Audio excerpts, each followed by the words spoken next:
ভাই সব আমার মনে খুব দুঃখ, এই অল্প করা ইট আনছি এর জন্য সরকারটা হাত হচ্ছে কম কম।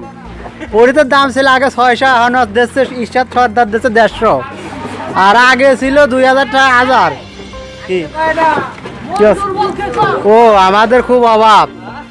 তেল কিনি 230 টাকা কেজি, আর হচ্ছে ডাউল কিনি 190 টাকা, আরও হচ্ছে ও এইটি রেট হলে দেশে কোম্পানি দিচ্ছে 230 টাকা, আমার সর্দার দেওয়া হলে আমার 130 টাকা, আর বাদ বাকি টাকা করেছে আপনার তো বোঝেনি।